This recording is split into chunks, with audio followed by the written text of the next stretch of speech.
그렇죠. 천천히 올라가네요. 아이고, 눈물은 흐르지 않았지만, 한편으로 눈물도 흘렀고, 분노하면서 또 감동 어린 마음으로 지켜봤습니다. 제가 사회를 참 잘 보거든요. 그 말도 잘 끊어질 데가 없는데, 최근 10년간에, 오늘은 이상하게 말이 잘 안 나옵니다. 무슨 말을 해야 될지도 모르겠고요, 진짜로. 지금 말로 해야 되는 건지 아니면 제가 행동에 나서야, 지금도 행동이지만, 이렇게 마이크 잡는 행동에 나서야 되는 건지, 우리 김선동 의원처럼 뭘 줘야 되는 건지. 노정열입니다. 반갑습니다.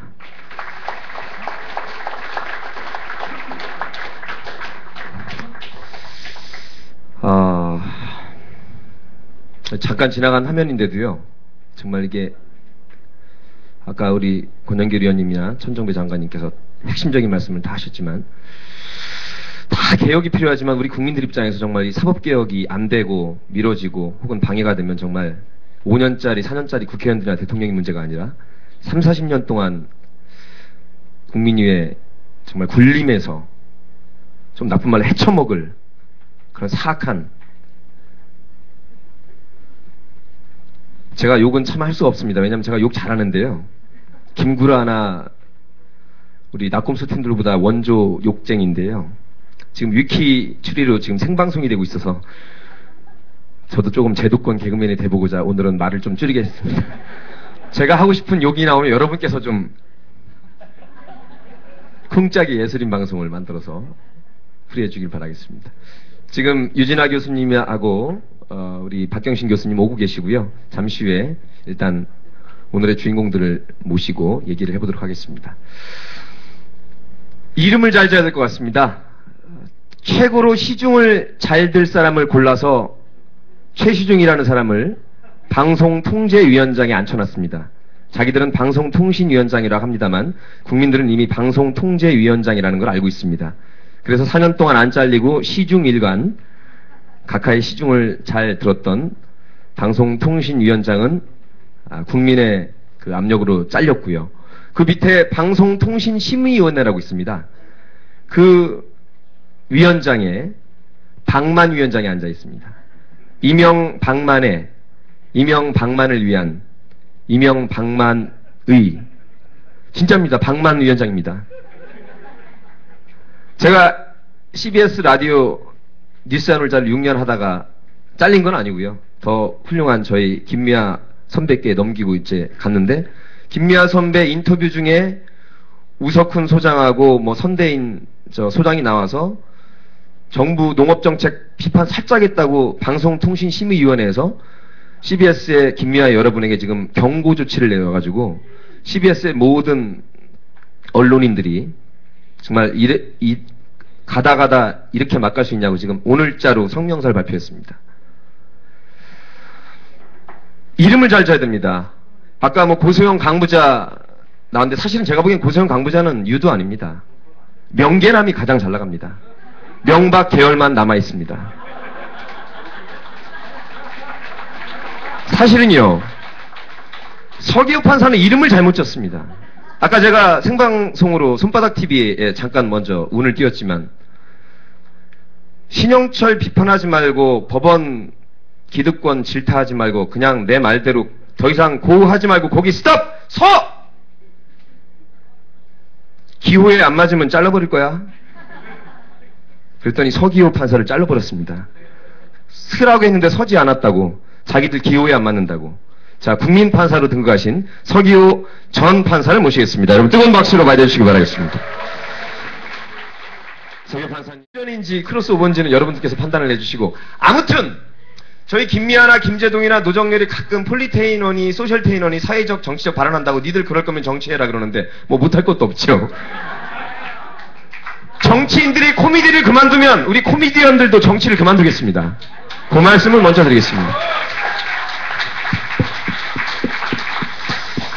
아까 화면을 보시면 알겠지만 일단 가장 중요한 화두가 왜 우리 서기호 판사가 전자를 붙이고 이렇게 복을 벗어야만 됐는지, 혹시 검색을 안 해보시거나 뭔데 그래?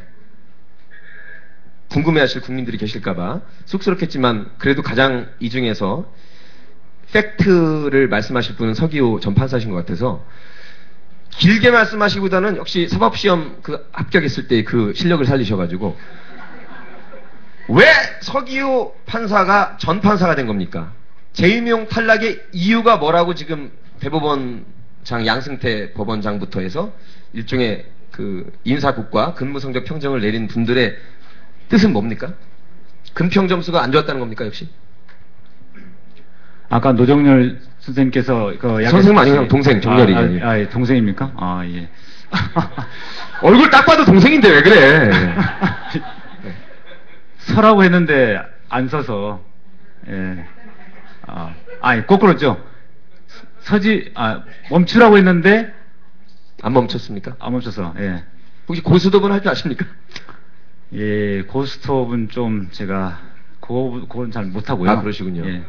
만약에 신영철 대법관이 촛불 집회와 관련해서 사실은 무슨 전두환 시절에 언론사에 보도 지침 내리듯이 판사들이 해야 할 그 지침 같은 걸 이메일로 통해서 내리지 않았습니까? 그거에 대해서 우리 석 판사님의 당시의 입장과 행동은 어떤 거였습니까?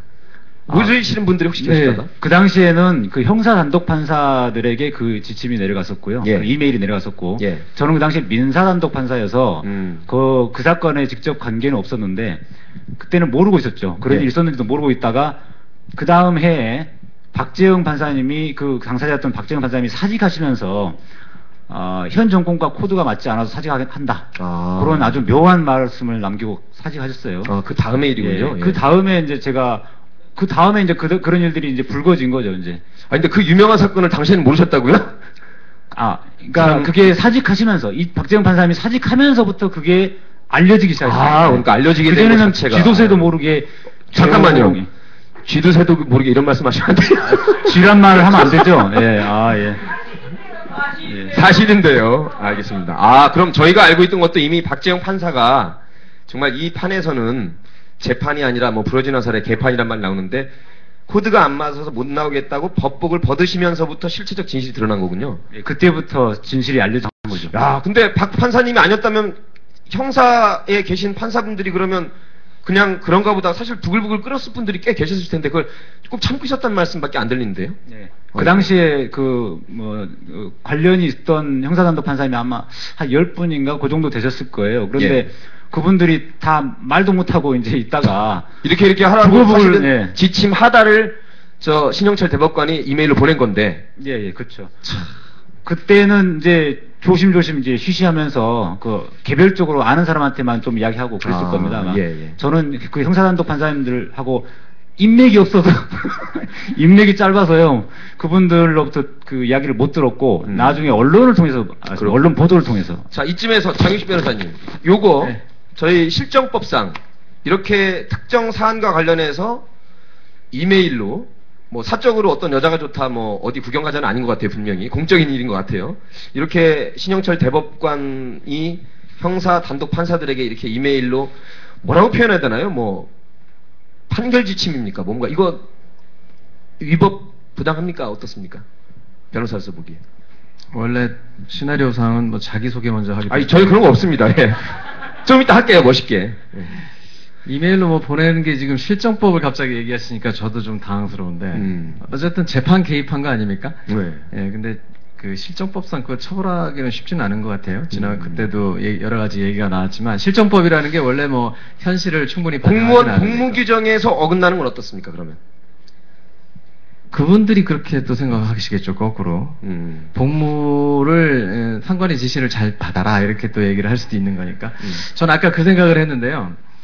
천정배 장관님이 그 말씀하셨잖아요. 그 판사들은 뭐 얼굴은 곱상하게 생겨도 좋은데 간이 커야 된다고. 사실 이 서기호 판사를 옷을 벗게 한 그 판사님들도 참 간이 크십니다.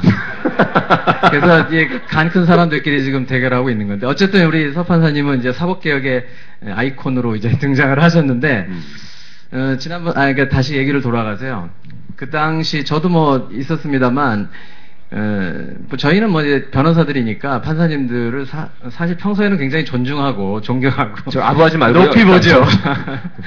네, 어쨌든 그때는 이제 촛불과 관련해서 분명히 재판 개입이 있었고 공무원 적절하지 못한 그래서 신영철 대법관이 대법관으로 임명돼서는 안 되는 그런 상황이었는데 그 부분을 젊은 판사들이 용기 있게 지적을 했습니다만 결국은 그분은 아직도 대법관 활동을 하고 계시고 이분은 여기 지금 부적절까지는 말씀하셨습니다. 우리가 저 위법 법이 아예 어긋난 거 위법이란 말 쓰고 뭐 조금 부적절한 거 부당이란 말 쉽게 쓰는데 자 좋습니다. 그러면 그때 서기호 판사가 행동하신 내용은 뭡니까? 그 촛불 집회와 관련된 상부로부터의 그 지침에 대해서. 예, 그 이메일 내용을 이제 공개되면서 사실 그 이메일이 없었다면 사실 안 알려질 수도 있을 것 같았어요. 그게 묻혀버릴 수도 있었는데 증거가 없으니까요. 재판 개입했다고 단독 판사들 주장해도 문서로 내려온 건 아니니까요. 아니 뭐 그런 적 없다 이러면 할 말 없잖아요. 근데 그 이메일 신영철 대법관이 이메일을 그 단독 판사한테 보낸 게 있었어요. 그래서 사실 이제 대법원에서도 어쩔 수 없이 그 진상 조사를 할 수밖에 없었던 거죠. 압력이 됐군요. 그 이메일 때문에라도 조사를 안 할 수가 없게 된 겁니다. 서기호 판사가 당시에 그러니까 취했던 액션이나 멘트는 어떤 겁니까? 그래서 그게 저도 언론 보도를 통해서 알게 됐고 그 다음에 이제 그래서 대법원에서는 전국법관 워크숍이라는 걸 개최하면서 이거를 제도 개선의 문제로 이렇게 이제 돌리려고 이렇게 했습니다. 그래서 제가 그때 서울중앙지법법원 단독판사 대표로 거기에 참석을 해가지고 제도 개선의 문제로만 돌려서는 안 된다. 이거 인적 책임을 물어야 된다라고 그 자리에서 회의 자리에서 제가 간이 크게도 자료를 준비해가지고 뿌렸습니다. 유인물을 뿌렸습니까? 소위 말하는. 제도 개선뿐만 아니라 인적 책임도 물어야 된다는. 그 유인물을 딱 뿌렸더니 유인물 그러니까 왠지 무슨 운동권 같은데 그런 거가 자료를 뿌렸죠. 자료. 제가 A4 용지 한 3장 정도로요.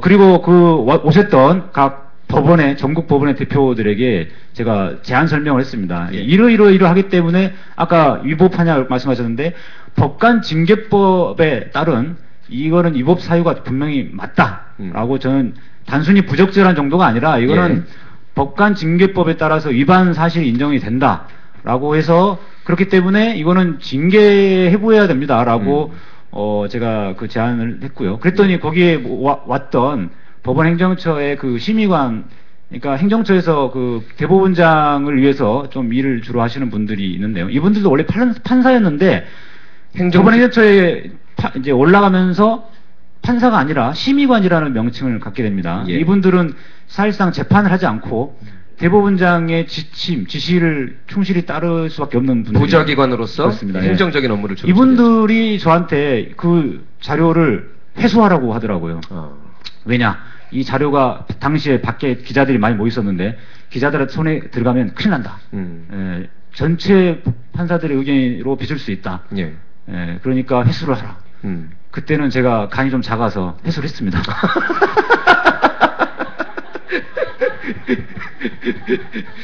그러다가 이제 그 윤리위원회에서 그 윤리위원회 해부를 한 것도 사실은 이제 시간 벌기 위해 했던 거였는데 원래는 징계위원회 해부를 해야 되는데 윤리위원회라는 것은 이제 비리가 있는 사람에 대해서 하는 거거든요. 근데 신영철 대법관은 비리하고 관계가 없는 거죠.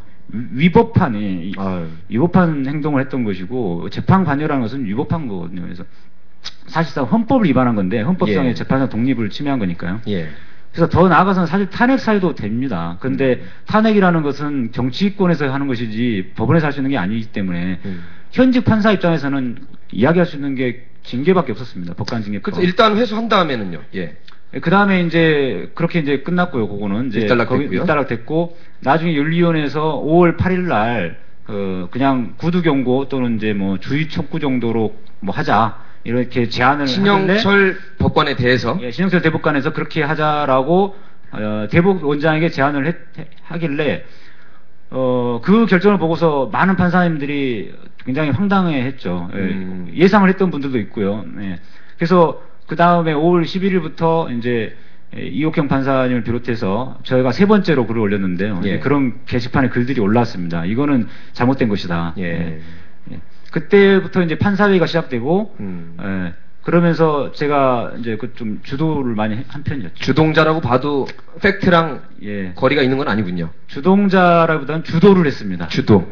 주모자든 주동자든 아무튼 술자리에 제가 주도를 중요시하거든요. 아니 저기 딴소리 하지 말고. 요즘에 법복 벗고라더니 되게 자유롭고 활달해지고 좋으신 것 같아요. 개인적으로는 박수 한번 해주시기 바라겠습니다. 아마 법원 행정처에 우리 서기호 판사의 그러한 그간의 이력들이 점점 쌓여 있었겠죠. 아마 그러면서 근무성적 평정이라는 그 곡과 안에 들어가 있었을 것이고. 예, 지금 이 시간에 바쁘신 분이신데 요즘에 이 경찰과 검찰을 한마디로 견찰이라고 부릅니다. 그 사법부도 정말 권력의 주구가 된 것 아니냐는 양심 있는 시민들의 질타의 목소리가 높은데 너무 사법부가 지나친 거 아니냐. 이러다가 우리나라 국정원, 선거관리위원회, 경찰, 검찰, 사법부 제대로 유지나 할 수 있겠느냐. 지금 2번 지나갔습니다. 너무 지나치기 때문에 유지나 할 수 있겠냐 그래서 제가 동국대학교 유진아 교수를 모셨습니다. 여러분 뜨거운 박수로 맞아주시기 바랍니다. 제 개그는 지나간 다음에 한참 있다 이해예요. 예. 어서 오세요, 이 교수님. 예. 아, 그렇군요. 이거 사실은 당시에 있는 기득권 내지는 무슨 검찰 군대만큼 상명하복의 조직 문화가 있는 그 법원에서는 당시에 그 유인물 돌린 것도 그렇고 되게 충격적이셨겠어요. 여러분 뜨거운 박수로 우리 유진아 교수님 맞이해주시기 바라겠습니다. 고맙습니다. 물 좀 하나씩 좀 갖다 주실래요? 네. 앉으세요. 뭐 더 이상 설명이 필요 없는 유진아 교수님이시니까요. 오늘은 영화 평론가나 교수님으로서가 아니라 그래도 우리 지식인이 교수님이 바라보는 표현의 자유나 또 우리 법에 대한 국민들의 일반적 감정을 한번 대변해 주시고자 이렇게 나왔습니다. 재임용 탈락 얘기 들었는데 교수님은 어떻게 재임용 되세요? 교수 재임용 어떻게 됐냐고요? 예. 저? 예. 학교마다 다릅니까? 우리나라 교육권. 학교마다 다른데 예. 저는 학생들이 평점을 잘 줘서 된 것 같아요. 야, 본인 자랑을 학생들이 점수를 잘 줘서 오래 간대요. 예, 이러더라고요. 제가 교수 되고 나서 동료나 선배들의 말 중에 학교의 주인은 학생이다. 이 교수 학생이랑만 잘 지내면 걱정할 거 하나도 없어 그러더라고요. 학생이 상전이고 예. 학생을 위해서 제가 존재하고 결국 학생인 것 같아요. 이거 좋은 포퓰리즘 같습니다. 지금 재임용 탈락 우리 서기호 판사님과 말씀했는데요. 국민들 중에 그거는 괘씸죄고 그거는 네 생각이고 야 어쨌든 근무성적 평정 인사고과 점수가 안 좋았으니까 어쨌든 잘린 거 아니냐 이런 생각을 하시는 분들도 있을 것 같아요. 그런 입장에 대해서는 서기호 판사님은 뭐 길게 하실 말씀도 많겠지만 한 1, 2분 주어진다면 어떻게 말씀하셔야지 좀 마음이 풀리시거나 이 사실이 전달이 될까요? 진짜 짧게 하나 말씀드리면 예. 아까 간 큰 판사라고 하셨는데 이 대법원장 저를 탈락시키신 분들은 이 판사들이 판사가 아닙니다. 이 대법원장이면 판사가 아니거든요. 대법원장이죠. 대법관도 판사가 아닙니다. 대법관입니다. 이게 헌법상 법관과 대법관으로 구성되어 있는데 예. 그리고 행정처에 근무하시는 분들도 원래 판사였는데 심의관이라고 합니다. 예. 그리고 국장, 실장 이런 직함을 갖고 계신데요. 이분들은 생각이 많이 좀 다르시죠, 저랑. 예.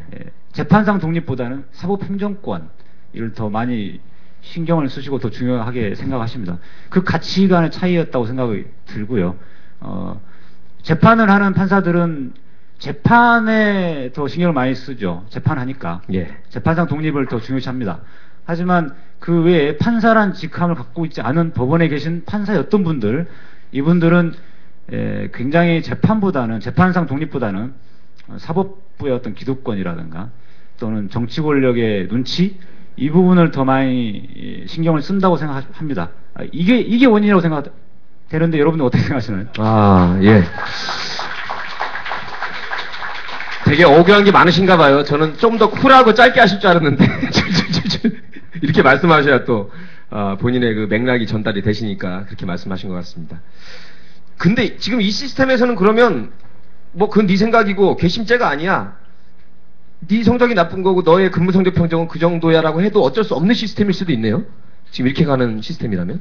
예, 지금 시스템은 제가 누차 인터뷰를 통해서 밝혔듯이 근무 평정이 비공개되어 있고 예. 또 10년 동안 그래서 저는 전혀 모르고 있다가 예. 그리고 근무 평정을 가지고 재임용 심사에 기준으로 삼는다는 말도 없었습니다, 원래. 근데 갑자기 작년에 법원조직법이 개정되면서 그 조항이 들어갔고요. 그렇게 해서 이제 갑작스럽게 이제 재임용 탈락 결정까지 오게 됐는데요. 점수 척도가 있지 않습니까? 등급도 있고?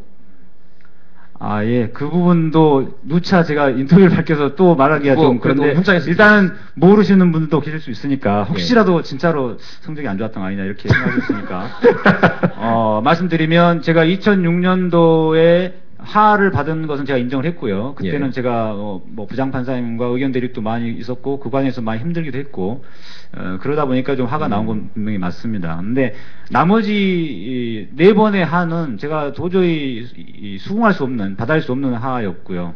왜냐하면 언제적 이후에 합니까? 그게 연도별 평정에 대해서 알려주지 않았기 때문에 제가 모르지만 그건 아예 또 각 그 연도별로 제가 추정을 할 수밖에 없는데 2006년도 외에 나머지 2009년도부터 3년 연속 하여가 받았을 것으로 추정이 됩니다. 왜냐하면 2009년도에 신영철 대법관 사태 때 제가 주도적으로 관여를 했고 또 법원장에 대해서 권한 축소도 간 크게도 전체 판사에서 주장도 했습니다. 법원장의 권한을 축소하다고 주장을 하시고 제기를 한 겁니까 그때도? 그때도 이렇게 많은 사람들이 모여있는 전체 판사회의장에서 제가 저요! 하고 그 이야기 했더니 다들 조용하더라고요. 생긴 건 그렇게 안 생겼는데 참 치고 나갈 때 치고 나가실 줄 아시네요.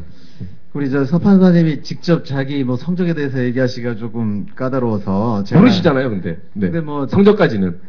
그래서 알려주십사. 조금 들었어요. 그러니까 이게 저도 이제 판사들이 사실 좀 미지의 존재로 남아있는 이유가 무슨 판단을 하다 보면은 판사들이 제일 뒤에 있습니다. 그러니까 경찰이 수사하고 검찰이 수사하고 그 다음에 맨 마지막에 판사들이 있잖아요. 그러니까 맨 마지막 판단자이기 때문에 이거를 통제할 수 있는 방법이 지금 마땅치 않다 이런 거죠.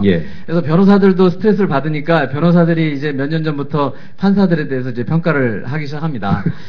저는 이제 우리 서 판사님한테 직접 재판을 받아본 적은 없지만 그냥 듣기로는 여러 얘기를 들어봤는데 좀 독특하게 하신다는 얘기는 들었어요. 그러니까 좀 조정을 시키려고 애를 너무 많이 쓴대요. 그리고 조정을 시키려고. 원래 비폭력 그쪽 관심도 갖고 계시기 때문에 당사자들 사이에 어떻게 조정이 가능하고 화해로 가는가. 그래서 좀 싫어하는 사람들은 재판 너무 질질 끈다고. 그러니까 그런 부분들에 대한 평가는 있었던 것 같아요. 근데 이거는 일종의 선호의 문제이기 때문에 좋아하는 사람도 있고 나빠하는 사람도 있습니다. 그리고 그것이 성적이 그렇게 좋은 편으로는 아닐 것 같아요. 그런 식의 평가는 그러니까 재판을 좀 신속하게 진행하는 것을 당사자들이 또 좋아하기도 하니까요. 근데 저는 이제 그런 부분은 일단 판단의 문제이기 때문에 그 부분이 결정적으로 이유가 됐을 것 같지는 않은데 중요한 거는 이런 모든 근무평정에 대해서 재판장이 그러니까 재판에 관여한 사람이 아니고 법원장이 평가한다는 거죠. 그리고 계속 비공개 상태로 놔두고 그거를 소명할 수 있는 기회도 안 주고 그리고 아시다시피 지금 앞에 쭉 나왔지만 법원장 그러니까 재판을 하는 사람이 아닌 행정을 하는 법원장에게 밑보일 만한 일들을 많이 하셨잖아요. 그러니까 거기서 나온 근무평정이기 때문에 그걸 논하는 거는 그렇게 크게 의미는 없다. 이분은 좀 독특한 판사긴 합니다. 제가 생각할 때는. 저간에 지금 방송을 보신 국민 여러분께서 판단하셔야 될 것 같아요. 우리 절대 그런 거 아니다. 네가 못해서라고 우기면 지금 이 정부가 거의 다 그렇지 않습니까? 검사가 관여한 게 아니라 여러분 저는 검사들 저도 모릅니다. 지들이 한 겁니다. 이렇게 하시잖아요. 예를 들면. 사실 증거도 없습니다. 그죠? 검사가 알아서 불구속 기소든 자기가 알아서 한 거고 자기 재량이라 잘 모릅니다라고 하면 사실은 그 실체적 진실은 그분이 좋아하시는 하느님만이 아시는 거지 누가 합니까 사실은. 국민 여러분께서 판단하시라고 제가 이렇게 저간의 사정을 이렇게 말씀드렸습니다. 이분은요 법조인이긴 하신데 늘 희한한 독특한 행보를 걸어오셔가지고 늘 새로운 법조계의 기록을 경신하시는 분입니다. 박경신 교수님 앞으로 모시겠습니다. 여러분 뜨거운 박수로 맞이해주시기 바라겠습니다.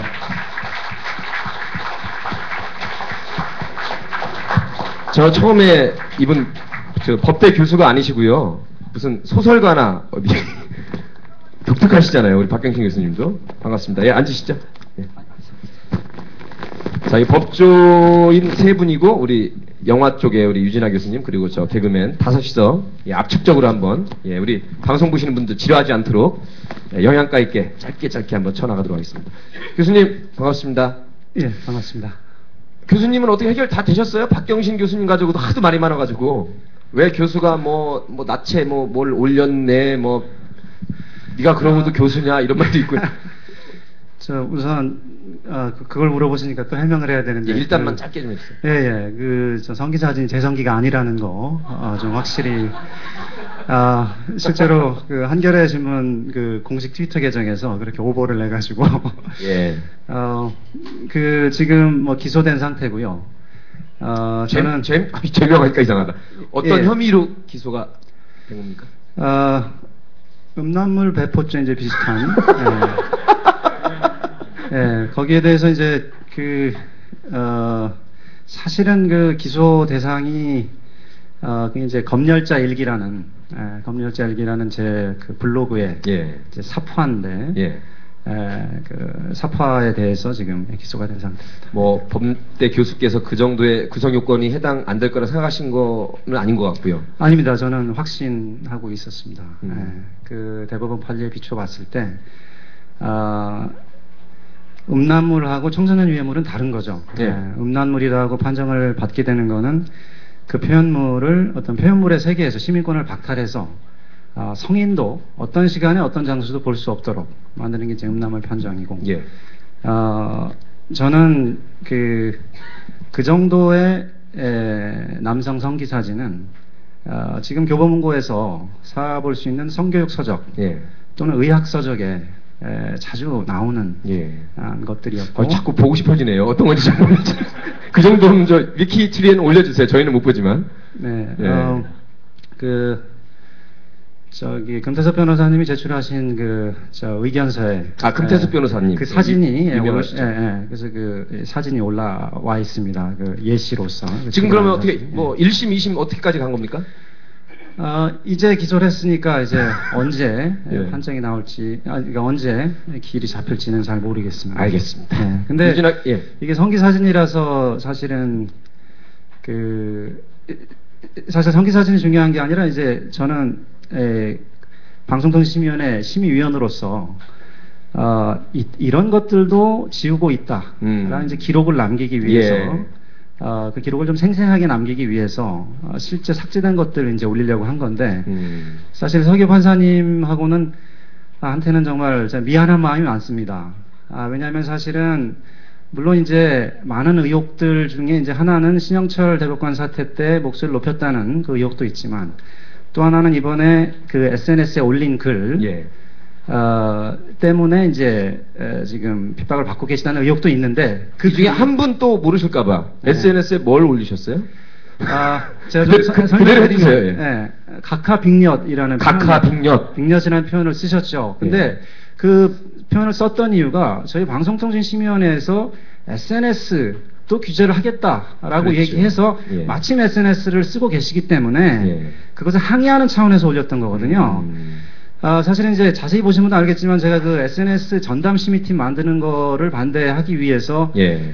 제가 또 그래가지고 좀 독특한 게 솔직한지 모르겠습니다만 그거 결의를 할 때 의결을 할 때 심의위원회에서 제가 뭐 의사봉을 들고 퇴장하고 이제 이런 퍼포먼스도 했었습니다만 그때 제가 그걸 제가 막을 방법은 없었습니다. 그때 막았다면 서기호 판사님이 그 글을 남기실 이유도 없었을 거고.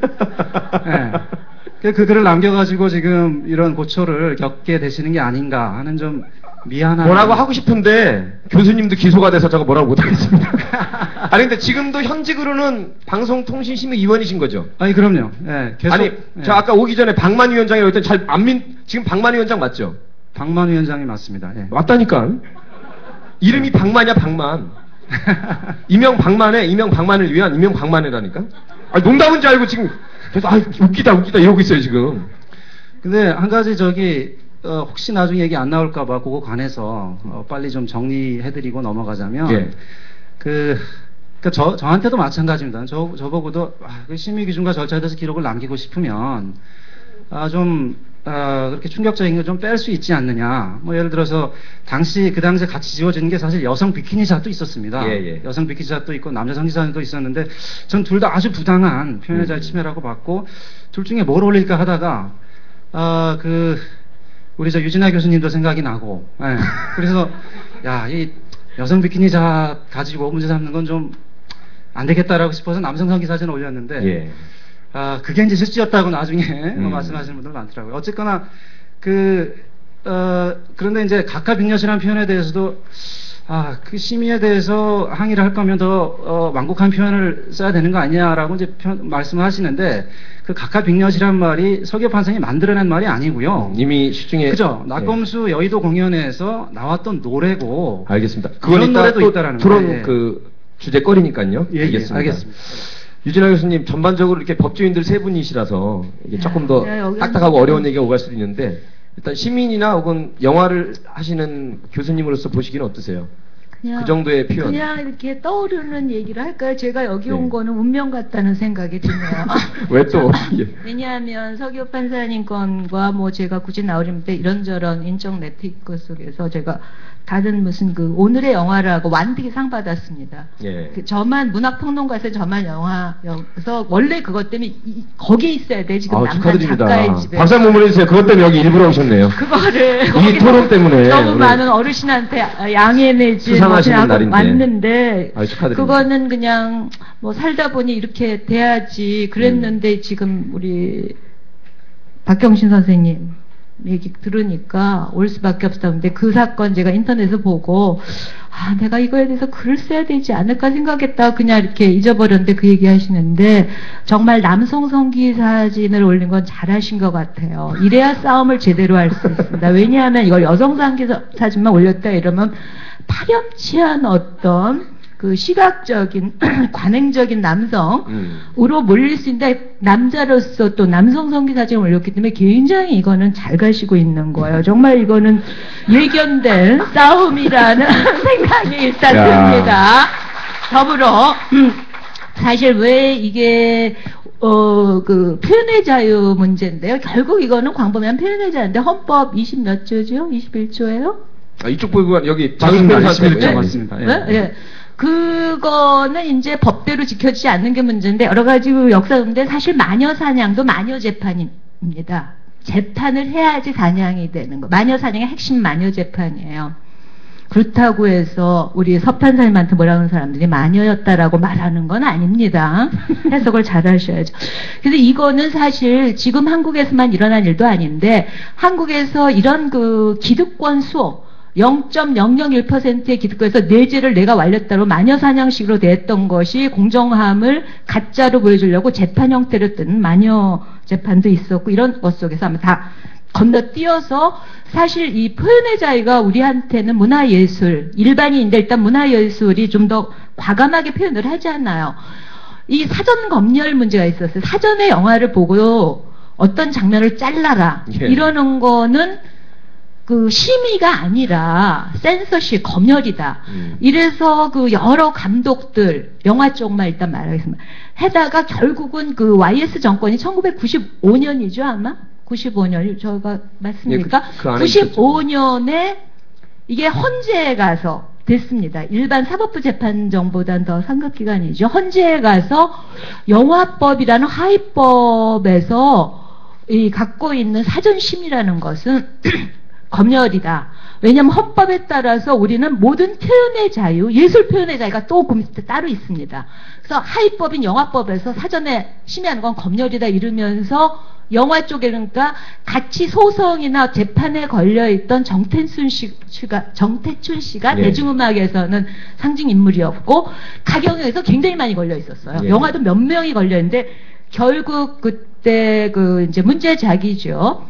학생 영화 준하는 거를 그렇게 검열해서 막 잡고 그러다가 강원 씨가 대표로 있던 장상곤매 아무튼 그 조직인가 그거가 되면서 이 모든 게 풀리고 그래서 등급위원회가 생겼죠. 남산에 고문받던 남산이 아니라 남산의 양지 바른 곳에 그 등급심의위원회가 생겼습니다. 공연윤리위원회가. 그 이후 표현의 자유가 생각보다 빨리 온 건 아니지만 드디어 왔구나. 그래서 정말 축제를 했어요. 우리가 명동성당에서도 하고 여러 군. 그런데 그게 95년이니까 17년 전이지요. 17년 전에 있었던 거를 지금 누가 맡고 있냐. 문화예술인은 이제 사전검열이 아니라 자기검열이 됩니다. 사실 제가 이게 이름을 다 말할 수는 없지만 제 동료들과 제자들과 다 제가 영화 만드는 쪽 사람들과 얘기를 듣는데 안 보이는 검열, 그러니까 투자하기로 한 사람이 투자를 안 한다든가 그 감독의 성향과 어느 리스트에 등장인에 따라 많은 투자 자본이 안 들어오고 엎어진다고 그러는데 영화를 너무 많은 영화들이 그렇게 됐고요. 그게 잠깐만요. 정치권에 대한 비판 쪽입니까? 아니면 자본에 대한 비판 혹은 성적인 선정주의 여러 가지를 그러니까 다 이제 들어옵니까? 종합이고 강론으로 빨리 들어갈게요. 예. 그렇게 하는 그래서 95년에 17년 전에 있었던 표현의 자유가 정말 무너지는데 그때는 판사님들이 이런 거를 안 썼어요. 예. 교수님이 남성 교수님이 남자 사진 안 올렸어요. 확실히 이게 진일보 하면서 다시 표현의 자유가 문제가 되는구나. 예. 난 수리야라는 노래 갖고 또 뭐라 그랬어요? 두 분이 그런 거. 제명 탈락하고 기소당하시는 게 좋은 선도. 아니 그건 아니고 항상 그렇다는 거죠. 그 세옹지마라는 거죠. 세옹지마다. 지금 엄청난 홍보인데 결국 이걸로 만시지탄으로 인해서 보시는 것 같아요. 표현의 자유를 진짜 제대로 신분이 판사든 교수든 정치인이든 일개 모두에게 확대된 전면적인 표현의 자유의 실현을 위해서 판사님부터 깨지는구나 이렇게 생각하고 왔다는 거죠 제가. 깨지는 맨 앞대가리에.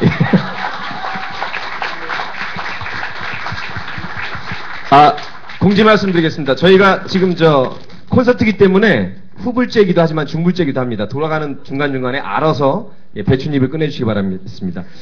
오늘 국회 본회의에서 권영길 의원같이 우리 천정배 의원같이 훌륭한 분들이 299명이면 되는데 국민들은 299명도 많다는 게 민심인데 모르겠어요. 본회의에서 300명으로 통과가 됐습니다. 이제 300이라는 숫자가 우리 대한민국에서 영화 300도 제가 감명 있게 봤습니다만 대한민국 국회의원은 이제 금배지가 300개입니다. 박희태가 비서들을 통해서 고승덕 주머니에 들어간 돈이 300만 원입니다. 이 무대부터 해서 저희는 출연이 없지만 이거 다 하는데 한 300만 원 들어갔습니다. 여러분이 알아서 십시일반으로 걷어주시면 제가 이따 웃겨드리겠습니다.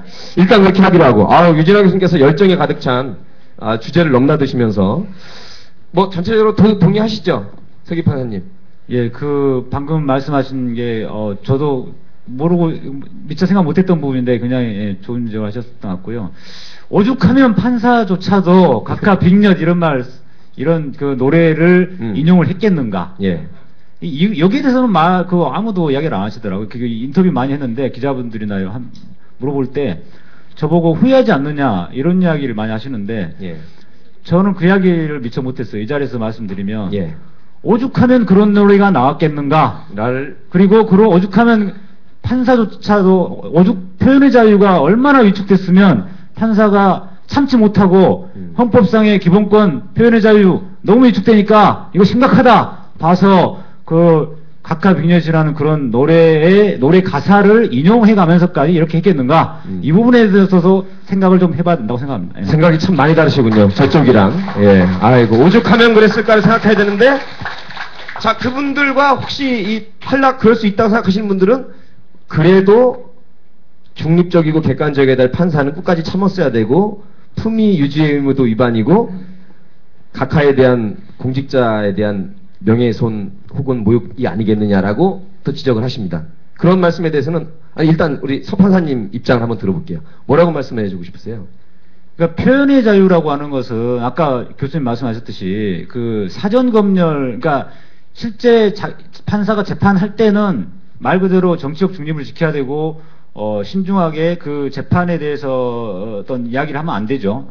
근데 그 전에 재판과 관계없는 영역에서 그리고 사적인 영역에서는 얼마든지 판사도 사람이니까 표현의 자유를 누릴 수 있다고 생각을 합니다.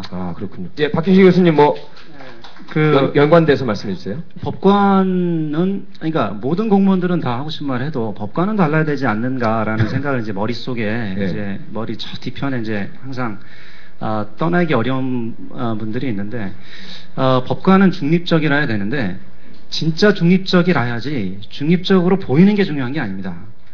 실제로는 중립적이지 않으면서 겉으로는 자신의 속내를 내비치지 않으면 국민들이 속을 수가 있습니다.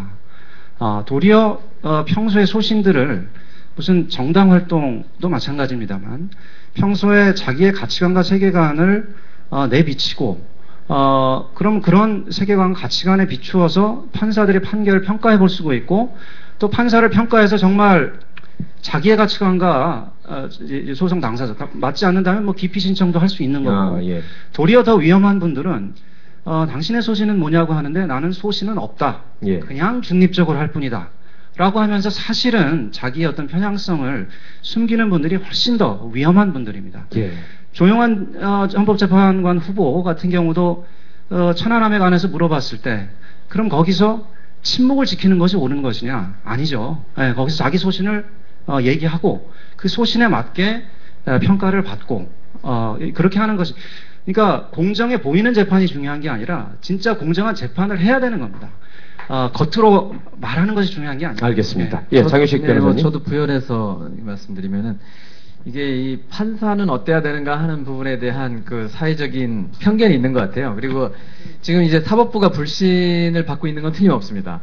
그리고 이제 사법부 개혁이 이제 전면에 나타난 것도 굉장히 진일보한 건데 그 원인에 대해서 아주 서로 상반된 얘기를 하시는 경우가 있어요. 말하자면은 진짜 이제 대법원장을 비롯한 이 법원 행정처가 문제가 있다, 이런 관료주의가 문제가 있다라고 얘기하시는 분들이 여기에는 많으시지만 한편으로 이제 서기호 판사 같은 이런 발랄한 판사들이 그 사법부를 먹칠한다 말하자면 판사가 엄숙해야지, 판사가 중립성을 지키고 뭔가 점잖해야지 어떻게 그런 그 경박한 표현을 쓸 수 있냐, 그걸 통해 가지고 사법부가 욕먹는 거다, 이렇게 얘기하시는 분들도 꽤 있습니다. 사실 이게 판사에 대한 어떤 인식의 문제인 것 같은데요. 그 부분이 이제 깨져야 된다고 생각해요. 사법부가 판사들이 꼭 그래야 되는가, 판사들이 하고 싶은 얘기를 할 수 없는가, 그 판사들이 하고 싶은 얘기를 마음껏 하면 과연 정치적인 판단을 하게 되는가. 그렇지 않거든요. 그러니까 지금 박 교수님 말씀하신 대로 판단은 판단이고 본인의 어떤 표현의 자유는 얼마든지 할 수 있는 거, 그리고 판사가 언제까지나 그런 엄숙주의에 의해 가지고 있는 것이 아니라 정말 발랄한 판사들이 판사는 엄숙해야 된다 또는 발랄해야 된다, 이 둘 다 틀렸습니다. 엄숙해도 되고 발랄해도 됩니다. 그 모든 것이 그들에게 주어진 자유고 모든 국민들이 가져야 될 표현의 자유라고 생각합니다. 예, 국민들이 알아서 또 판단하실 것 같아요. 유진영 교수님 뭐 악상이 떠오르셨어요? 아까 했던 것까지 하면은 저는 당연히 이제 법조계나 사법부 사람이 아니지만 그냥 뉴스도 저는 신문 방송을 안 봅니다. 그냥 인터넷에 뜬 것만 이렇게 봤는데도 판사회의란 걸 굉장히 많이 하는데 그건 이번에 우리 서 판사님이 당하신 그 일련의 사태 때문에 이렇게 판사회의를 많이 한 적이 없다면요.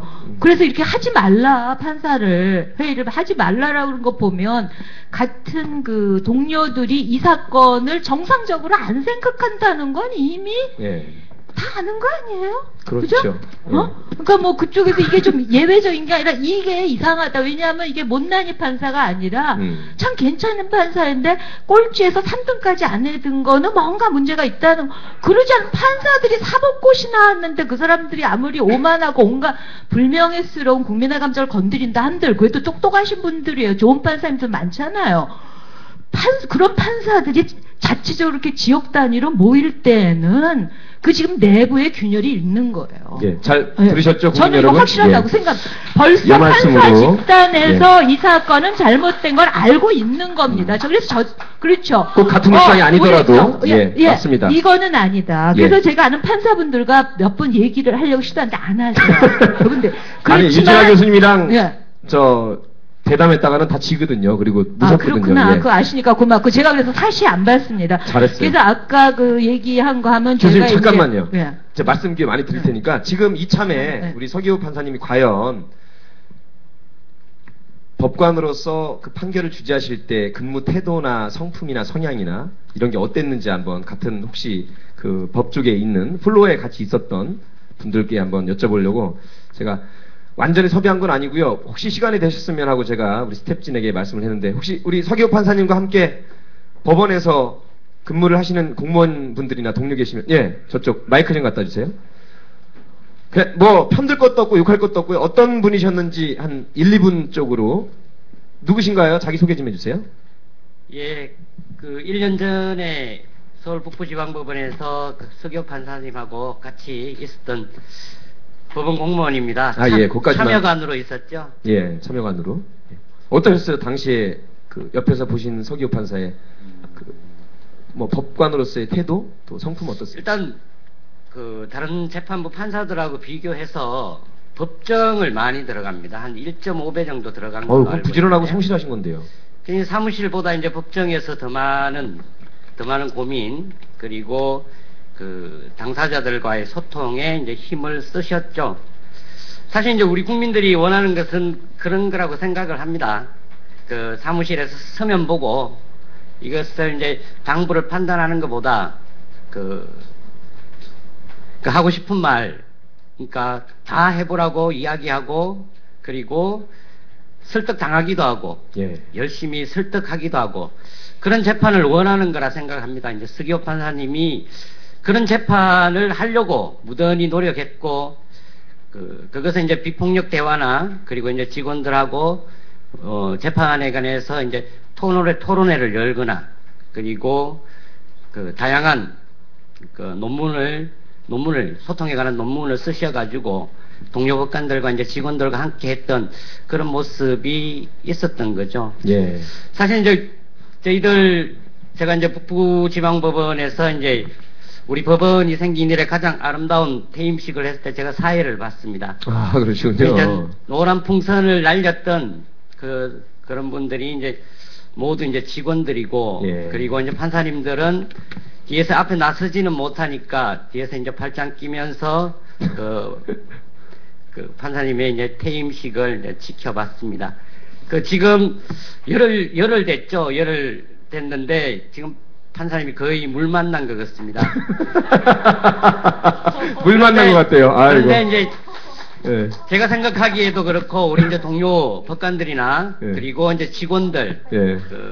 서기호 판사님은 법복을 입었을 때가 가장 어울립니다. 네. 여러분들 가장 많이 들어주고 소통하려고 했던 판사로서 다시 복귀할 수 있도록 국민들의 힘으로 꼭 복귀할 수 있도록 도와주십시오. 아유, 고맙습니다. 말씀 잘 들었습니다. 와, 정말 감동적인. 아까 저 장유식 변호사에 따르면 질질 끄는 그 구술 중심이고 그게 진실에 가깝게 서면이고 이게 아니라 그게 우리 사법개혁의 중요한 포인트가 하나지 않습니까? 그죠? 참 어렵습니다. 기득권 세력들이 보기에는. 아니요. 박 교수님께서. 저기 한번 그렇게 재판을 하셨다고 하니까 사실 요즘 사법개혁 관련해서 한쪽에 이제 서기호 판사님 사건이 있지만 또 한쪽에 부러진 화살 예. 있거든요. 그래서 그 부러진 화살 영화 보셨으면 또는 부러진 화살 재판에 관해서 혹시 나 서기호 판사라면 뭐 이렇게 했겠다거나 뭐 한번 물어보시면 어떨지. 예. 예. 제가 그 영화를 개봉 첫날 봤는데요. 보고서 굉장히 충격적이었고, 특히 거기서 나오는 그 문성근 씨가 역할했던 그 판사의 모습, 그 다음에 이경영 씨가 역할했던 그 판사의 모습. 두 분 영화 인생 중에 최고의 연기라고. 두 분의 모습이 약간 차이가 있으면서도 비슷하죠. 근본적으로는. 이제, 그런데, 저도 재판할 때 혹시 저런 모습 있지 않았을까 반성이 좀 됐었고요. 그런데 좀 그게 사실 판사들도 좀 약간 어려움이 있습니다. 어떤 점이 어려웠냐면, 사실 판사들이 실적 경쟁에 내몰리고 있습니다. 예? 실적 경쟁. 판사들도? 예, 충격적인가요? 진짜 충격적인. 실적 경쟁에 내몰리고 실적 경쟁이라 하면 무슨 말이냐면 근무 평정을 매개로 해서 사건 처리율과 조정률 이런 것들을 계속 체크를 하기 때문에 그게 나중에 근무 평정에 반영되기 때문에 사실 신경을 쓰게 됩니다. 예. 그래서 어떤 한 사건이 뭐 4번, 5번 재판이 진행되면 이거 빨리 끝내야 되는데 이 생각이 드는 거거든요. 그리고 근데 이제 자꾸 당사자가 증거주사 신청하고 막 이러면 답답합니다. 이제. 그래서 특히 부러진 화살 영화 같은 경우는 이제 대법원에서 아예 그냥 처음부터 이거는 사법에 대한 테러다. 엄벌을 쳐야 된다. 이렇게 규정을 했기 때문에 사실 그때 이미 결론이 나버린 거죠. 무죄 추정의 원칙이 다 깨졌고요.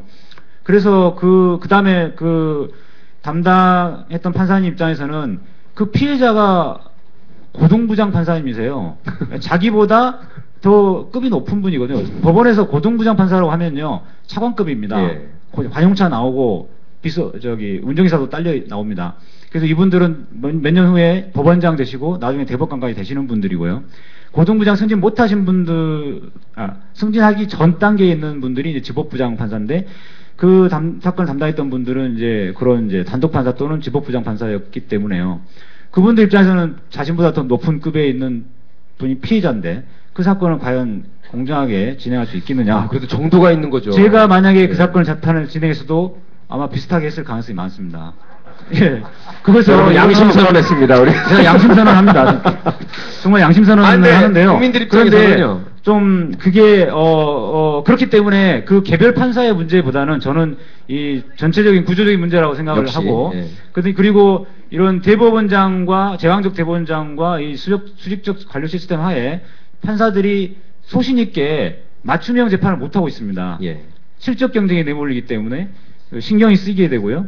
그래서 그 사건 같은 경우는 사실 그렇게 당사자가 증거 신청도 많이 하고 하기 때문에 더군다나 피해자가 고등부장 판사니까 더더군다나 이 의혹이 있을 수밖에 없잖아요. 그러니까 최대한 공정하고 최대한 투명하게 재판을 해야 되기 때문에 사실은 구속기간이 만료돼서 석방을 시키는 한이더라도 보석으로 석방을 시키는 한이더라도 정상적으로 재판을 잘 진행했어야 된다고 생각하는데 지금 결론적으로 놓고 보면 그렇죠. 하지만 그 당시 상황에 2007년도 그 당시 상황에서는 정말 어느 판사가 그걸 재판해도 사실 그 사건을 불구속으로 풀어주면서 재판을 진행한다는 건 상상하기 힘듭니다. 제가 실제로 2009년도에 안대희 대법관님을 상대로 손해배상 청구 소송하신 분들이 있었어요. 그분들 사건을 제가 맡았습니다. 네. 그게 대법원에서 판결이 늦게 선고된다. 2년이 다 되도록 선고가 안 된다. 그래서 그것 때문에 손해배상 청구 소송 하셨어요. 그 사건도 제가 굉장히 난감했습니다. 이게 이분들 입장도 일리는 있잖아요. 2년 동안 판결이 선고가 안 되니까 답답하신 거죠. 근데 그렇다고 해서 이거를 또 원고 승소 선고하기도 좀 쉽지 않은 사건이죠. 대법관을 상대로 대법관 보고 당신 패소 이렇게 제가 감히 일진 판사가 네 그러니까 네 그렇죠 맞습니다. 그래서 네 맞습니다. 그래서 이 아니 사판사가 했다는 게 아니고요. 제가 그랬다는 게 아니고요. 국민 입장에서는 진짜 그래요. 그 사건은 다행히도 예. 그 대법원 판결이 빨리 선고가 돼서 바로 이제 소치하가 됐습니다. 그렇게 끝났는데 아무튼 그래서 제가 2010년도에 어떤 결심을 했냐면 2010년도부터 그런 결심을 했습니다. 2009년도에 그 사건도 있었고요. 그래서 제가 이런 재판의 불신을 어떻게 하면 해소될 수 있을까, 해소할 수 있을까 연구를 한 끝에 최대한 열심히 해서 그 사건을 마무리할 수 있도록 사건이 늦어지더라도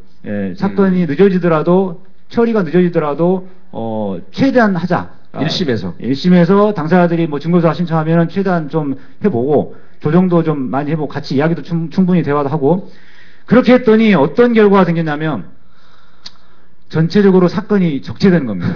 그러겠죠 또. 다투는 사건이 점점 늘어나고 그래서 사건은 계속 밀려오고 그래서 다른 판사님들과 비교해 보니까 제가 전체적으로 그 다투는 사건 비율이 너무 늘어나는 거예요. 그래서 그때 마침 또 우리 박삼봉 법원장님께서 취임을 하시면서 저에 대해서 아주 깊은 애정을 가진 나머지 저를 면담을 저를 이제 부르셔서 서판사님 다툼 사건이 좀 늦어지고 많아지고 있는데 어떻게 할 겁니까? 네. 이러세요. 그러니까 저로서도 이게 다른 분들이 다 비슷하게 하시면은 저도 문제 없는데 저만 이렇게 되니까 이게 저는 참 난감해지는 겁니다. 그래서 그때부터 조금씩 그 처리 속도를 높일 수밖에 없었던 그러니까 그런 어려움이 국민들이 있었죠. 뭐 언론에서 신속 공정 정확한데 재판도 신속 공정 정확이라는 게 참 이론으로는 가능한데 쉽지가 않군요. 신속 하게 되면 당사자의 어떤 입장이라든가 충분한 토론이나 이게 소통이 안 되기 때문에. 그러니까 결국은 자기가 사직학을 각오하고 또는 저처럼 강제 퇴직할 걸 각오하고 사실 이렇게 점수 하가 많네요. 그래서 제가 하가 점수 하를 받은 이유는 알겠습니다. 교수님 이거 어떻게 조화를 그러니까 제도 개혁을 해야 되겠지만 그 부러진 화살 문제 얘기를 왜 했냐면 부러진 화살 인기 많죠. 그럼 그 밑에 댓글이 어떻게 달리냐면 이러니까 못된 판사들은 빨리빨리 쫓아내야 돼. 판사들 막 통제하고 감시하고 해가지고 잘 못하는 판사들은 잘라내야 된다라고 얘기를 막 하고 있는데 지금 서기호 판사님 잘리셨거든요. 그러니까 지금 뭔가 국민들의 열망은 그 하나의 원천에서 오는데 뭔가 이제 다르게 나가고 있는 거예요. 그러니까 뭐 사실은 부러진 영화는 아니고요. 부러진 화살의 결과가 왜 나왔냐면은 판사를 너무 통제해서 나왔다. 예. 예, 그 위에서 실적 감시를 하고 그 상급 판사가 하급 판사가 그 판결을 빨리 하고 있는 건지 이런 걸 체크를 하고 그것을 인사평정에 반영을 하고 예. 그 시스템 하에서 빨리빨리 하려고 하다 나온 거거든요. 결국은 판사는 통제 대상이 되면 안 됩니다. 여러분들이 보기에는 공정하게 하고 있는 것 같아서 저 뒤에서는 이 판결 왜 빨리 안 되는지 뒤에서 누군가 체크하고 인사평정에 포함시키고 이런 식으로 재판이 되고 있는데 국민들이 어떻게 재판을 신뢰할 수 있겠습니까? 그래서 아까도 이제 그런 말씀 좀 하셨었는데 사법부의 독립, 예. 이거는 지금 어폐가 있는 말입니다. 사법부의 독립이 왜 필요합니까? 사법부라는 집단의 독립이 필요한 게 아닙니다. 국민이 사법부를 만나는 건 재판을 통해서 만나는 거고 재판이 독립적이라야죠. 개별 법관이 독립적이라야 됩니다. 그럼 개별 법관들은 보드로부터 독립적이라야 돼요. 상급 법관으로부터도 독립적이라야 합니다. 예. 원래 그러라고 돼 있는 거죠. 그렇죠. 예. 많은 분들이 서기호 판사 보고 아니 법관은 판결로 말해야지 왜 뭐 SNS 질하냐 얘기하는데 그러면 상급 법관도 판결로만 말해야 됩니다. 상급 법관도 하급심을 파기환송할 수는 있어요. 더 이상의 역할을 절대로 해서는 안 됩니다. 예. 하급심 판사가 어떻게 했는지, 얼마나 빨리 했는지 이런 것들 따져가지고 그 사람의 인사에 관여해서는 절대로 안 됩니다. 국민의 인식도 좀 바뀌어야 되겠습니다. 말씀을 쭉 듣다 보니까 그죠? 신속보다 더 중요한 게 공정한 재판이기 때문에 좀 느리지더라도 그죠? 그걸 앞당기라 생각하면 판사 그만둬야 되고. 예. 한국 사법부는 계획이 대상이 아니고 혁명이 대상이다. 예, 알겠습니다. 잠시 앉아주시고. 예, 국민들이 바라보는 아마 예. 예. 네, 알겠습니다. 선생님, 잠깐만요. 많이들 듣고 계시니까 아마 다 같은 심정이실 겁니다. 얼마나 그 분노에 찬 국민들의 울부짖음인지 모르겠습니다. 제가 좀 받을까요? 예. 사실 저는 이제 부러진 화살이라는 거로 100분 토론 나갔는데 제가 뭐 그런 거 취미 아닙니다. 그런 토론에 나오라고 그러는 거 잘 안 나가려고 그러는데요. 뭐 꼭 내가 나가야 된다는 여러 이유가 생각나고 사람들이 많이 봤으면 좋겠다. 내가 나가서 얘기를 가능하면 잘하고 그러면 사람들이 더 많이 볼 것 같다. 이런 나름대로의 이제 역할을 한다고 왔는데 제가 거기서 굉장히 중요한 걸 발견했어요. 지금 이렇게 또 말씀하시니까 생각하는데 제가 이름은 다 생각 안 나지만 이제 장윤 선생님 우리 그때 만나고 제 옆에 있었고 저 앞에 좀 더 예, 그 판사 출신 변호사님이라고 그러시죠? 노영보 변호사. 근데 아무튼 뭐 제가 특정인을 뭐라 그러는 뜻은 아니고요. 뭐라 그러시냐면 그 영화가 얼마나 사실이냐 아니냐 논쟁을 해서 정말 이건 한국의 수준이다. 아니 영화가 사실이면 어떻고 아니 사실성 몇 %로 논쟁하는 그거 알고 나갔어요. 제가 이걸 그래서 핍진성으로 막았어요. 그 영화는 다 허구입니다. 사실 임직한 거예요. 아무튼 오늘의 사안은 아니고 그러면서 이분들이 계속 제가 그걸 말하는데 이게 재판정을 모독했고 판사를 모독했다. 사실관계를 모독했다. 이러면서 무슨 뜻을 피력하냐면요. 제가 그거 보고 오늘 얘기에 반대.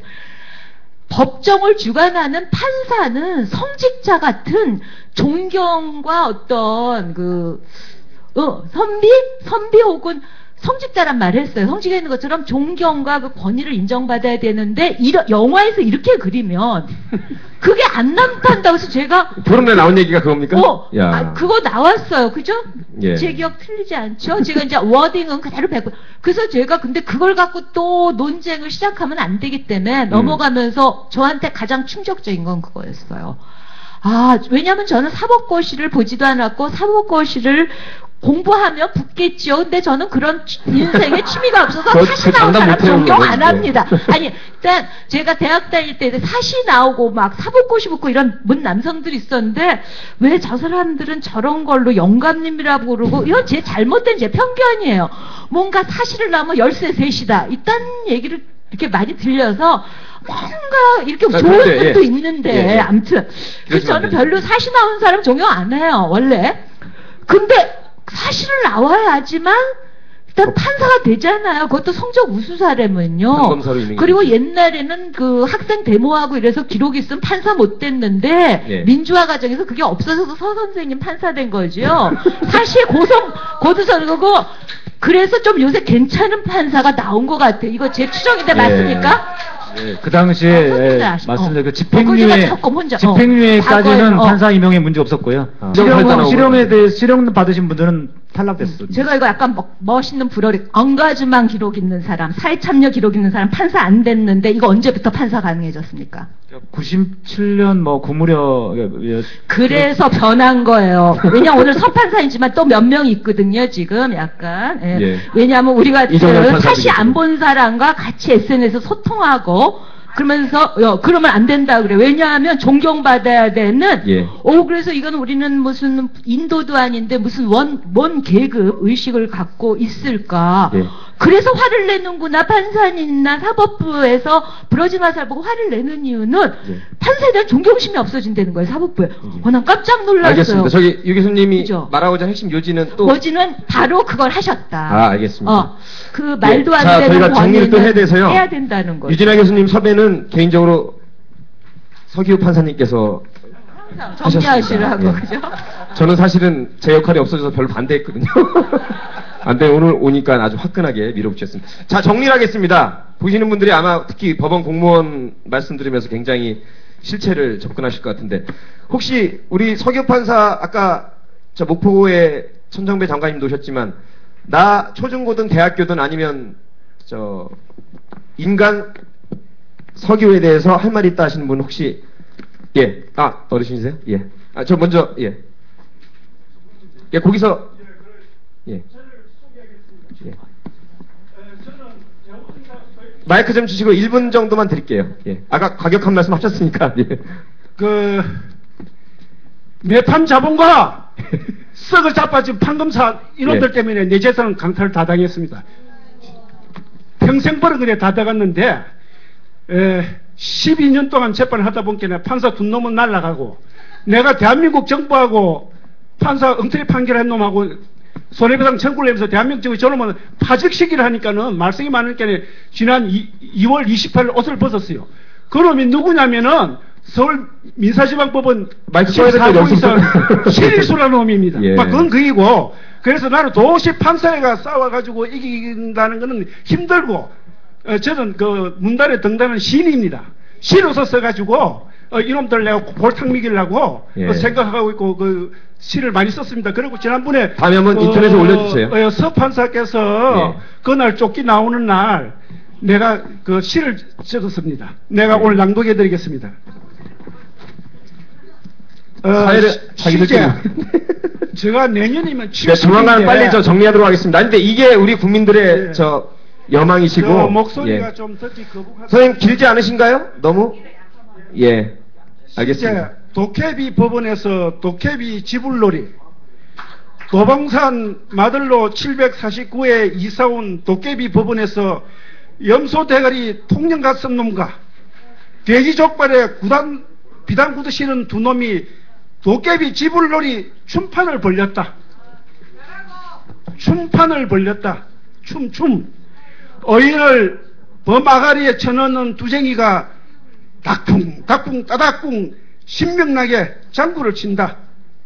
어슬렁 걸어 나오면서 갑자 얼축을 얼쭉 갑차를 우기는 이방과 아전놈이 더 과감이더라. 상판떼기가 꽹가리같이 생긴 놈이 꽹가리를 친다. 마부벼슬 얻은 불상놈이 장단의 강박에 징을 친다. 창기 기둥시방도 제멋에 흥겨워 어깨쯤에 북을 친다. 섣달 그봄날에 밤근에 뜨는 처녀도 춘향가를 한다. 족보 사서 양반된 바람난 쌍놈이 창구타령을 한다. 눈치 빠른 세영기 이부대비가 덩달아 덩실 춤을 춘다.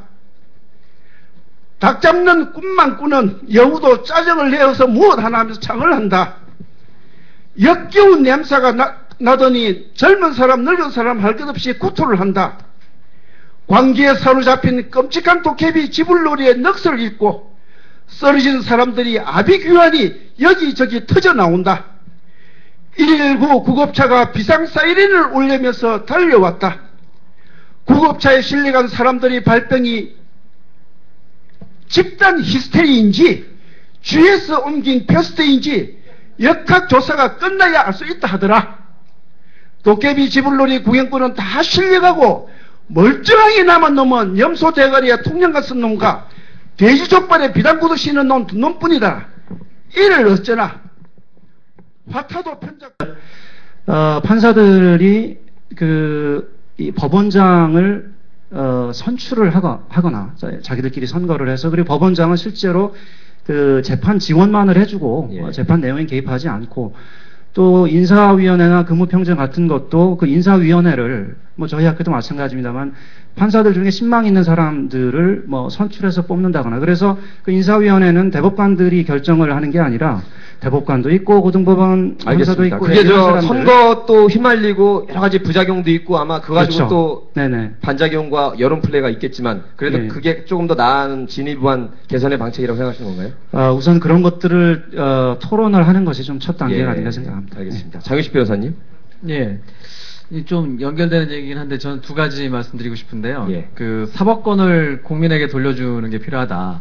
지금 이제 판사들끼리 뽑는 거 말씀하셨는데 저는 판사 직선해야 된다고 생각합니다. 근데 제가 뭐 어느 토론회에서 비슷한 얘기를 했더니 뭐 제정신이냐고 누가 그렇게 얘기를 했더라고요. 근데 저는 이제 판사들을 다 선거로 뽑자는 얘기가 전혀 아니고요. 판사들은 어차피 좀 일정한 훈련들이 필요하기 때문에 일정한 요건에 따라 가지고 뽑는 게 필요한데 아마 제 생각에는 우선 광역단체 교육감을 뽑듯이 예. 그 법원장들, 예. 법원장들은 당장이라도 좀 직선으로 국민들이 선출해야 된다고 생각합니다. 예, 그거를 꼭 했으면 좋겠고요. 그 다음에 두 번째는, 지금 이제 여기 많은 분들이, 글쎄 이게 뭐라고 말씀드려야 될지 모르겠는데, 사법 피해를 보신 분들이 많이 있습니다. 예. 이 법원이 이 문제에 대해서 분명한 대책을 내놔야 된다고 생각을 하는데요. 이게 뭐, 법원 근처에서 좀 안 좋은 말로는 악성 당사자 뭐 이렇게도 얘기를 합니다. 제가 언젠가 이제 서판사님하고 얘기하다가 이 문제에 대해서 서판사님이 고민을 많이 하신 걸 제가 한번 들은 적이 있어요. 제가 이 문제에 대해서 법원이 분명한 입장을 보여야 되고 대책을 세우고 실천해야 된다라는 말씀을 일단 드리고 이 문제에 대해서는 아마 서판사님이 예. 좀 더 구체적인 일종의 말씀을 해주실 수 있을 것 사법적 같습니다. 과거사 진상규명처럼 또 털고 사죄하고 또 실체적 진실을 밝혀야지만 아마 억울하신 분들이 마음을 털어내실 것 같아요. 유 교수님은 좀 우리나라 표현의 자유, 아까 영화 문화예술 쪽에 계시니까. 저도 사법부에서 할 말인데 했어요. 아, 그러시면 더 좋죠. 그 건도 많은데요. 그럼 네. 또 시간 되면 하고. 표현의 자유와도 연관된데 일단 저는 이 두 선생님이 앞서 말씀하신 거와 같은 건데 제 식의 언어로 좀 더 얘기하면 저는 이제 사법부 인사제도에 제가 왜 뭐 알 수도 없고 그러는데 이 서판사님 사건 또 부러진 화살 갖고 사법부에서 대응하는 방식을 보면서 이제 혼자 조금 연구를 했더니 결국 그 근원은 위압적이고 권위적인 엘리트 의식으로 똘똘 묻힌 자기만의 성체 속에서 너무 카프카처럼 말했죠. 다시 쉽게 위압적이고 권위적인 성체 속에서 자기네들끼리 인사 시스템으로 권력을 행사해서 독립성을 해치고 양심의 자유를 해치고 이렇게 되는 것이구나. 그래서 이제 그거에 대한 대안으로서 그 법원장 제일 위에 높은 그 관할자는 선출직으로 하고 교육감을 그랬듯이 우리 교육감 선출 안 했잖아요. 국민의 통제 아래 그렇죠? 놓자는 그렇지 않은 거죠. 상징적인 뭘 내부에서도 최근에는 변호사들이라든가 이런 분들이 평가를 하던데요. 그 내부의 기존의 평가제도는 아닌 것 같습니다. 네. 아닌 것 정도가 아니라 권위적인 자기들만의 독선적 독점 권력에 갇혀 있다는 것을 서판사님이 대표적으로 증명한 사례가 되고 있고요. 그래서 이거는 반드시 바꿔야 된다. 그리고 미국 같은 경우 우리 박 선생님 더 잘하지만 국민이 선출하지요? 그런데 주마다 다르죠? 그렇게 하는 데 있잖아요. 우선 임명을 받은 다음에 신임 투표를 합니다. 그렇죠. 예, 그래서 그렇게 한 나라 꽤 많거든요. 프랑스도 그런 제도가 있고요. 최근에 놀랍게도 알모도바르 같은 스페인의 대표적 감독이 옹호하는 국민 판사 있어요.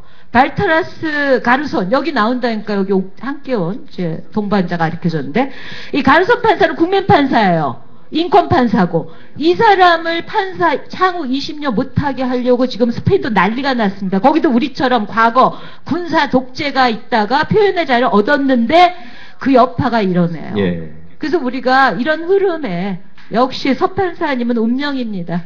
그냥 싸우셔야 돼. 평등권을 문재인의 운명이 아니라 예. 서기호의 운명. 자, 우리 서판사님은요, 두 가지 말씀드리겠습니다. 아까 법원 동료가 지금 싸워서 사실은 영화 댄싱퀸에 보면 그 변호사 갑자기 떠가지고요, 서울시장 후보로 나오지 않습니까? 국민판사 이 정도의 지지와 인기와 이 개혁성 가지고 정치로 나설 수도 있지만 개인적인 거 여쭙겠습니다. 정치인 스타, 뭐 파워트위터련 서기호의 인생도 있지만 진짜 본인 다시 들어가서 법복 입고 판사로 조금 더 근무하시는 걸 진짜 원하시는 건지요? 어떻습니까? 아니면 지금 이 판에는 아예 변호사 하면서 사법개혁을 위해서 뭐 네. 사법개혁 운동을 하실 수도 있고 어떻습니까? 지금 입장은? 무엇이 되느냐보다 어떻게 사느냐가 중요하다고 생각합니다. 예. 그래서 제가 판사가 다시 판사로 돌아가느냐 아니냐는 중요하지 않고요. 어떻게 돌아가느냐가 중요합니다. 예. 예. 그래서 저는 지금 현재의 제왕적 대법원장 시스템과 그리고 수직적 관료 시스템 하에서 판사들이 제대로 재판상 독립을 실현하지 못하고 실적 경쟁에 내몰리고 있는 이 현실을 분명히 근본적으로 바꾸지 않고는 제가 들어갈 생각이 별로 없습니다. 예. 예. 입장을 확실히 하셨습니다. 어차피 그러면 그 고난의 총대를 메시고 또 십자가를 짊어지신 건데 지금 두 분의 변호사와 법대 교수님께서는 말씀해 주셨고요. 또 유진아 교수님도 아주 웅변에 찬 말씀으로 예. 어쨌든 사법 자체가 국민들 속으로 또 통제를 받아야 된다는 말씀이신데 지금 그러면 당장 우리 서기호 판사가 임용을 위해서도 좋은 그림으로 들어가시더라도 그것이 아니면 지금 이 상태에서는 들어가는 게 무의미하다는 말씀을 해주셨는데 지금 앞으로 계획이 어떠십니까? 그러면 올해는 특히 총선도 있고 대선도 있어서 지금 말씀하시는 뜻을 국회의원 300분 중에서 사실 200분만 확실히 하시면 법이 바뀔 수도 있고요. 그죠? 지금으로서는 조금 쉽지는 않아 보이고요. 어떻게 지금 가닥을 잡아나가고 계십니까? 향후 서기호 판사의 행보는? 뭐 근본적인 사법개혁을 위해서는 당연히 법률 개정이 동반이 돼야 되고요. 그분을 위해서 이제 저는 지금 사회 각계각층의 여러분들을 좀 만나서 예. 다양한 의견들을 이제 경청을 하고 있습니다.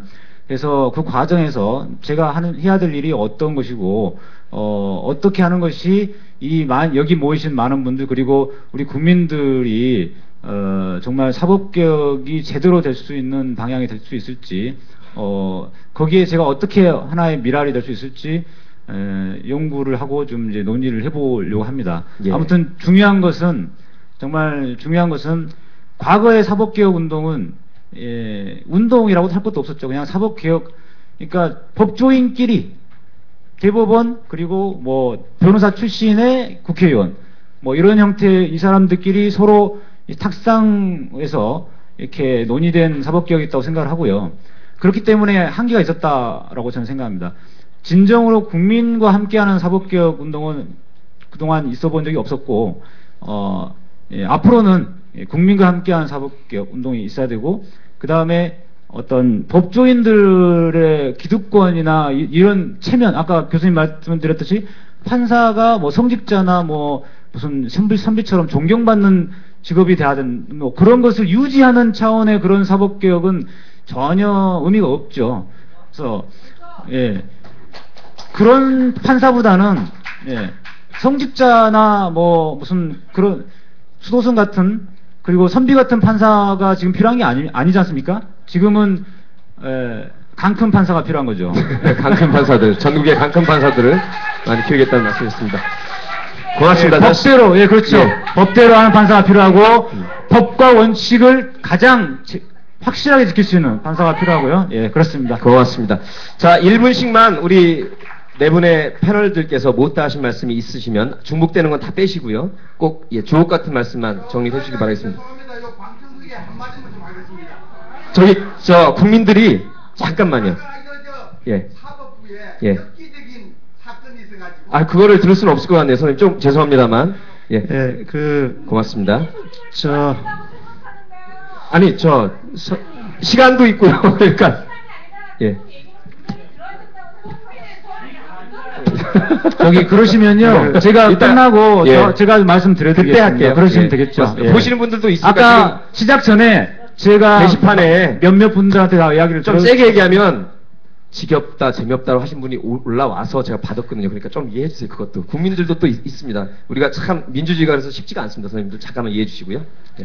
저는 밤새우고 싶은 마음이 있으니까 이따 디프리 때 제가 말씀드릴게요. 근데 보시는 분들은 또 게시판에 제가 끝난 다음에 누리꾼들도 의견이시니까 필요하신 분들 예, 저한테 민주주의가 그래서 말씀을 쉽지는 해주시면 않습니다. 되겠습니다. 제가 예. 자, 들어드리겠습니다. 교수님. 예. 그 서기호 판사님 말씀을 들으니까 정말 그 가슴이 좀 따뜻해 오고요. 왜냐하면 지금 서기호 판사님은 한편에 지금 대하 드라마의 지금 정점에 와 계십니다. 즉 법관들이 재판할 자유를 위해서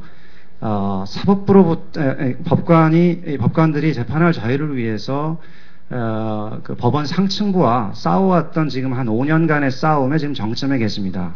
그래서 이 사건의 역사적 맥락을 보면 우선 제일 먼저 이 박재영 판사가 당시 그 야간 집회를 금지하는 조항에 대해서 위헌이다라는 이제 소신을 가지고 위헌재청 신청을 하니까 법원 내부의 압력으로 해서 그분을 이제 사퇴시키고, 그리고 그 이후에 그렇게 해서 위헌재청 신청이 됐는데 그 위헌재청 신청에 걸려있는 판결, 그 재판들을 그 법률의 위헌성과 관련 없이 그냥 빨리 판결하라는 신영철 대법관의 이제 재판 개입이 아까 잠깐 나왔었습니다. 예. 예, 그러다가 그것에 대해서 이제 또 개별 법관들이 서기호 판사님을 비롯해서 항의를 하게 됩니다. 그러다가 PD수첩 광우병 보도에 대한 무죄 판결이 나오게 되고, 그래서 이때 한나라당 국회의원들이 이 법관들 더 통제해야 된다라고 해가지고 법원 조직법을 바꿔서 그 인사평정을 재임용 사유에 포함시키도록 법을 바꾸게 됩니다. 그게 2010년입니다. 그렇게 법을 바꾸게 돼서 아셔야 되는 내용입니다. 예, 이렇게 법을 바꿔서 처음 탈락되신 게 지금 서기호 판사님이십니다. 아이고. 예. 그래서 저는 서기호 판사님이 그냥 피해자로서 남으시지 않을까 생각을 했는데, 그런 그 법원 조직법의 그런 이 법원 조직법 등을 이제 개혁하는 투사로 이제 나오시겠다고 하니까 정말 좀 이제 가슴이 따뜻해지고요. 아니요, 좋은 그림으로는 들어가신다고. 아직도 안 들어간다고 하는 건 아니고. 좋은 그림이 나중에 되면 꼭 투사는 아니고요. 예. 그래서 지금 한 가지만 보여서 말씀드리면, 그래서 사실은 서기호 판사님한테 지금 한나라당 주도로 법원 조직법을 바꿔서 근무평정도 이 재임용 사유에 포함시키겠다고 해놓고, 근데 해놨는데 2010년 했는데 그 전에 평정 받았던 것들은 재임용 사유까지 이렇게 적용될 거란 얘기가 없었거든요. 예, 자의적인 거죠. 예, 그러다가 갑자기 법을 바꿔놓고 지금까지 근무평정은 지금부터 이제 재임용 사유 포함시키겠다고 해가지고 지금 지금 탈락시킨 거기 때문에 예. 법을 소급 적용한다고 하나요? 예, 이런 문제도 있고 참 그 부당한 적용이었고, 그럼 피해자로서 그 법제도 자체의 개혁에 나선다. 그래도 우리 박경신 교수께서 참여연대 공익법센터 소장으로 지금 이렇게 좋은 그 개혁안을 말씀해 주시니까 국민들이 그 민심이 원하시면 개혁을 가는 추동력을 얻으실 수 있을 것 같습니다. 예, 장윤식 변호사님. 네. 여기 지금 릴레이 콘서트 1회인데요. 여러 가지 개혁 과제가 있습니다. 사법개혁 그러면 굉장히 넓은 의미이지만 사실 검찰, 경찰, 국정원 개혁해야 될 권력기관들도 많이 있지 않습니까? 근데 이제 사법부, 그러니까 법원에 대한 개혁은 이제 본격적으로, 물론 그전에도 얘기가 있었지만, 이제 달걀을 뚫고 나오는 그런 그 몸부림처럼 이제 시작이 된 것 같습니다. 그 가운데 우리 서기호 판사님이 아주 소중한 존재고, 아까 제가 아이콘이라고 말씀드렸습니다만, 굉장히 중요한 역할을 하실 것 같습니다. 여기 계신 분들이 좀 많이 지지해 주시고, 또 이 사법개혁을 하기 위해서는 용기도 필요하고 정말 또 인내도 필요합니다.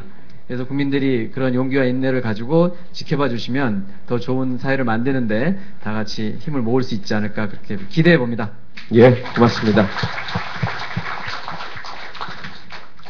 제가 사실 인생을 살면서 변호사란 그 타이틀, 사회적 이치를 가진 분들을 이렇게 사회생활하다 보면 많은데, 판사님들을 한 지난 2년 동안 좀 만나게 됐어요. 한 번은 세계 여성 법관대회를 했어요.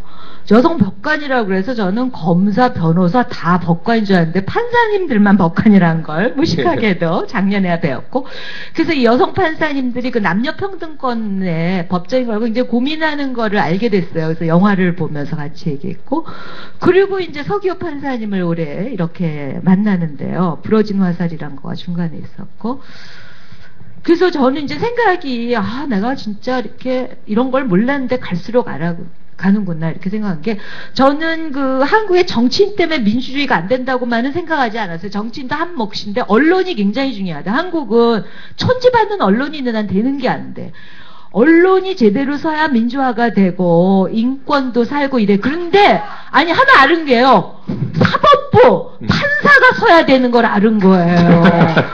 이거를 제가 지난 소위 말하는 MB 정권이라는 것에서 많은 판례와 표현의 자유, 미네르바 건도 있고 최근에 여러 가지 건인데 드디어 판사 자체가 당했어. 표현을 SNS에서 하면 안 돼. 평등권이 없어. 판사는. 왜냐하면 대단한 엘리트라 밀폐된 폐쇄된 석에서 기득권을 지키면서 이거 열세 세 개 이상 가진 여자를 계속 바꿔가면서 얼마든지 잘 살 수 있는데, 서판사는 안 그랬어요. 예. 근데 안 그러는 사람이 나온 거예요. 서판사님과 몇 명이 있는 것 같아요. 제가 보니까. 꽤 많습니다. 예. 그래서 처음으로 평등권, 권위가 아니라 우리와 평등하게 소통하고 싶어하는 대법원장님이 양방향 소통하라고 그랬다면요. 보스만도 잘 들어도. 그래서 했더니 또 뭐라고 잘러. 내용이 그래서 마음에 안 이게 드는 지금 거죠. 온갖 사법고시본부분들이 왜 힘듭니까? 완전히 모순이 충돌하고 있으며 소통하랬더니 예. 또 소통하는 척 했어야 해. 평등하게 소통하면 돼. 이건 소통이 아니라 상명하복하라고 그러는데 정말 소통했어. 그렇죠? 근데 정말 이거는 우리가 역사 배우면 어떤 한 사람이 하는 건 아니지만 계기가 있잖아요. 근데 뭐 이건 어쩔 수 없네. 그냥 계기가 됐으니까 그냥 해야죠, 뭐, 그죠? 그래서 예. 오늘도 그거라 저도 부담을 또 왔고요. 떠넘겨주시면서. 예, 그냥 하는 겁니다. 그냥 예. 인생 이렇게 살아야지. 안 그러면 너무 허무하잖아. 이렇게 해야 돼요. 예, 알았습니다. 요번 판사님들의 표현의 자유를 위해서. 마지막 말씀. 아주 중요한 포인트들은 다 짚어주셨기 때문에 저기 판사님 기분 좋은 부담감으로 함께 하셔야 될 것 같아요. 예, 전혀 부담 없는데요. 저는 저에 대해서 바보 판사라는 호칭을 붙여주었죠. 어떤 어느 한겨레에서 그랬던가요? 저는 그 호칭에 대해서 절반은 맞고 절반은 뭐 인정할 수 없습니다. 왜냐? 제가 그러니까 순수하지 않으면 그 거대 권력 대법원장 밑에 그 수직적 관료 시스템에 맞설 수 없습니다. 그래서 그 점에서는 50% 맞고요. 그 점에서는 전 바보 판사 맞습니다. 하지만 50%는 저는 이제 인정하기 어렵습니다. 왜냐? 저는 당하기만 하는 판사가 아니거든요. 예. 야. 어떤 분들이 언론 인터뷰하다가 어떤 기자분들이 그런 이야기 했어요. 가끔씩 그런 자주 아까도 처음에 잠깐 이야기했지만 후회하지 않느냐고. 곽하빅력 그 이야기 안 했으면 안 잘릴 수도 있었을 텐데 후회하지 않느냐. 그리고 신영철 대법관 사태 때 나서지 않았으면 될 텐데 후회하지 않느냐. 그 질문에 대해서 저는 그렇게 대답했습니다. 저는 지금의 제가 처한 상황이 정말 비관적이고 아주 힘든 상황이라면 제가 후회하는 게 맞겠지만, 지금 저 상황은 지금 오히려 국민판사로 호칭이 되면서 오히려 사법개혁을 정말 근본적으로 제대로 해볼 기회가 생겼다.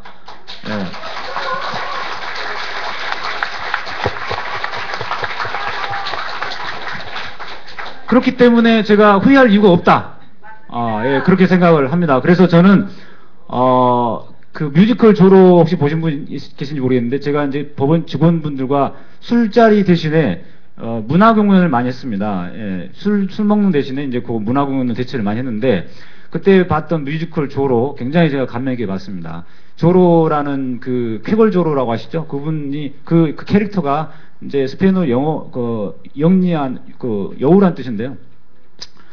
정말 저는 이번에 제가 겉으로 보기엔 당한 것처럼 보이지만 사실은 제가 2009년부터 꾸준히 이제 이 거대 권력 대법원의 그 대법원장 제왕정 대법원장과 그다음에 수지구 관리 시스템에 제가 맞서서 이 빠른 소리를 꾸준히 해오는 과정에서 일어난 이제 자연스러운 결과일 수도 있고요. 어떻게 보면 그래서 앞으로는 제가 당하지 않고 영리하게 헤쳐나가도록 하겠습니다. 감사합니다. 예, 아이고 고맙습니다. 아마 위키 추리를 통해서 2시간 가까이 방송을 지켜주신 우리 국민 여러분들께서 아마 그 대한민국 사법부의 문제점에 대해서 아주 절실하게 또 이 분노의 목소리를 통해서 이 사법 피해를 당하신 국민들은 정말 가슴이 억장이 무너지는, 그래서 어디보다도 더 필요한 개혁이라는 말씀 드리고요.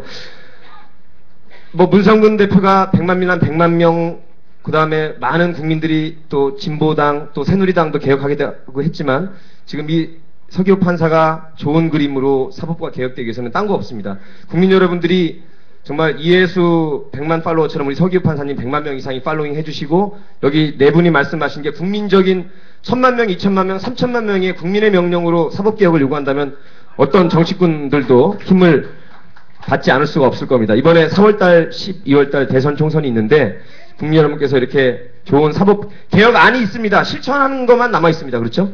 여러분들이 많이 좀 함께 해주시고, 어려운 일이겠지만 이렇게 서기 판사님께 웃으시면서 부담도 아니고 즐겁게 투쟁하시고 또 복귀하신다고 하시니까 저희도 끝까지 함께 하도록 하겠습니다.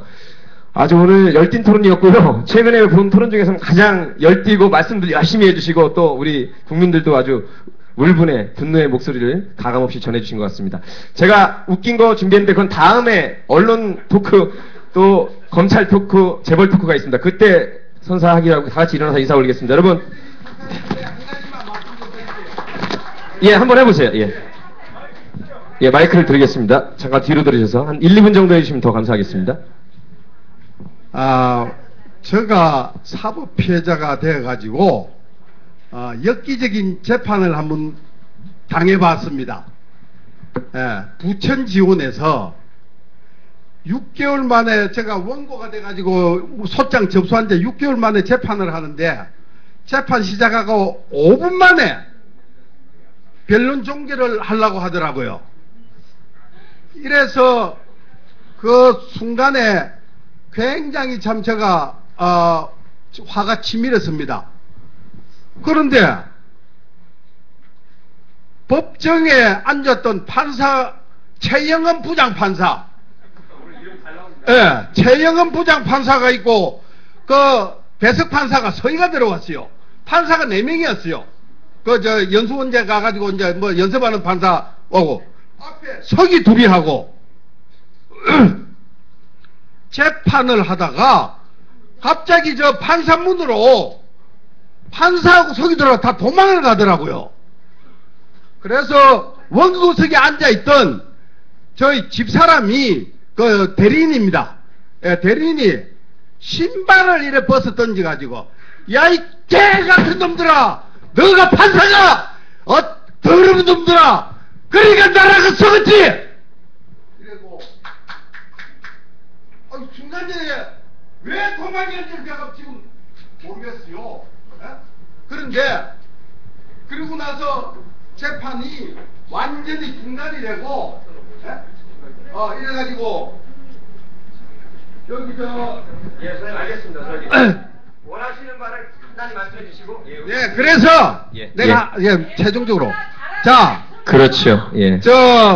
서판사님이 법원장이 법원장이 아니고 대법원장이라면은 그렇게 재판하다가 도망가는 판사를 대해서 어떻게 하시겠습니까? 그거 한번 말씀해 주세요. 누가 저 부시 대통령만 기자한테 신발 제가 대법원장 되면 말씀드릴게요. 아직 되려면 멀었어요. 여러분 고맙습니다. 안녕히 들어가십시오. 열심히 하겠습니다.